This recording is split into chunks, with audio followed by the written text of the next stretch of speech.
Maharashtra news, जागा विचारांची, दिशा नव्या महाराष्ट्राची। आपण पाहत आहात GD9 महाराष्ट्र न्यूज। आरोग्याची खात्री, सेवेत तत्पर। येवला शहरातील विश्वासार्ह नाव डॉक्टर साळुंखे यांचं अनिरुद्ध मल्टी स्पेशालिटी हॉस्पिटल येथे उपलब्ध आहेत अत्याधुनिक सुविधा, city scan, colour sonography, digital x-ray, ICU, NICU, सुसज्ज ऑपरेशन थिएटर, फिजिओथेरपी, कीमोथेरपी, स्त्रीरोग व प्रसूती विभाग, यूरोलॉजी विभाग, एंडोस्कोपी व कोलोनोस्कोपी, हाडांचे ऑर्थोपेडिक विभाग, कॅन्सर शस्त्रक्रिया, मेंदू व मणक्यावरील शस्त्रक्रिया तसेच मूत्रपिंडातील खड्यांच्या शस्त्रक्रिया। याशिवाय आयुष्यमान भारत प्रधानमंत्री जन आरोग्य योजना, महात्मा ज्योतिराव फुले जन आरोग्य योजना आणि मुख्यमंत्री सहायता निधी यांसारख्या विविध शासकीय योजनांचा लाभ उपलब्ध। आणि आता उज्ज्वल करिअरसाठी अनिरुद्ध नर्सिंग कॉलेज येवला येथे बेसिक BSc नर्सिंग प्रवेश प्रक्रिया सुरू आहे। आधुनिक कॅम्पस, अनुभवी प्राध्यापक, सुसज्ज प्रयोगशाळा आणि दर्जेदार शिक्षणाची हमी। आजच संपर्क साधा। अनिरुद्ध मल्टी स्पेशालिटी हॉस्पिटल आणि अनिरुद्ध नर्सिंग कॉलेज येवला। तंदुरुस्त आरोग्य, उज्ज्वल भविष्य।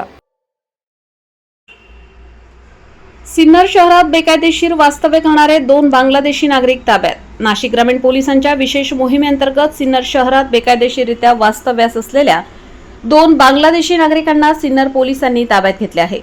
त्यामध्ये एका पुरुष व एका महिलेचा समावेश असून त्यांच्या विरोधात पुढील कायदेशीर कारवाई सुरू करण्यात आली आहे।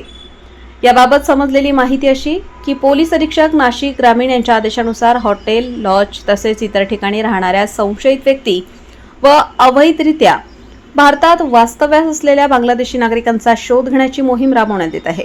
त्याच अनुषंगाने सिन्नर शहरातील पांडवनगरी परिसरातील एका अपार्टमेंटमध्ये बांगलादेशी नागरिक राहत असल्याची गोपनीय माहिती पोलिसांना मिळाली होती। या माहितीच्या आधारे सिन्नर पोलिसांनी संबंधित फ्लॅटवर छापा टाकून मिलन सुलतान सरदार वय 34 वर्ष आणि बोरशा सुलतान मुनीर शेख उर्फ शिवली खानम हबीब उर रहमान रुबेल वय 33 वर्ष अशी ताब्यात घेतलेल्या 2 बांगलादेशातील रहिवासी यांची नावे आहेत। तपासाअंती हे बांगलादेशातील रहिवासी असल्याचे निष्पन्न झाले। पोलीस तपासात त्यांच्याजवळ भारतात वास्तव्यास राहण्यासाठी वापरण्यात आलेली बनावट Aadhaar card, ration card, SIM card व डेबिट कार्ड आढळून आले आहे।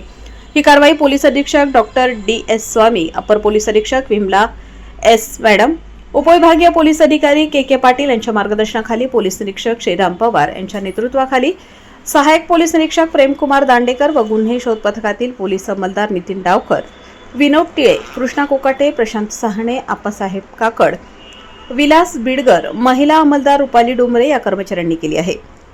GD9 न्यूज महाराष्ट्रासाठी गजानन देशमुख, येवला।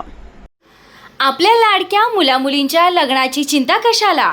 शिर्डी, नाशिक, कोपरगाव, मुंबई येथे लग्नासाठी जाण्याची गरज नाही। वर्मा लॉन्स घेऊन आले आहे सर्व समारंभासाठी एकमेव भव्य ठिकाण। तुमच्या जीवनाला खास आणि सुंदर अविस्मरणीय बनविण्यासाठी योग्य ठिकाणाची निवड महत्त्वाची असते। त्या प्रत्येक स्वप्नपूर्ती क्षणांसाठी वर्मा लॉन्स आहे ना। विस्तारणीय, हिरवळ, प्रशस्त लॉन्स, प्रशस्त पार्किंग, अनेक सुविधा, सर्व काही एकाच ठिकाणी। Verma lawns, Yeola, Nashik road, Erandgaon. एक वेळ अवश्य भेट द्या, खात्री करा।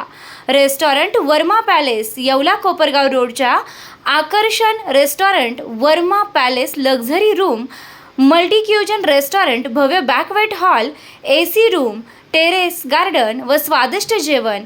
एक वेळ अवश्य भेट द्या। आपल्या अपेक्षापेक्षा जास्त सेवा आपल्याला नक्कीच मिळेल। येवला कोपरगाव रोड, उपजिल्हा रुग्णालय शेजारी, येवला रेस्टॉरंट वर्मा पॅलेस, येवला।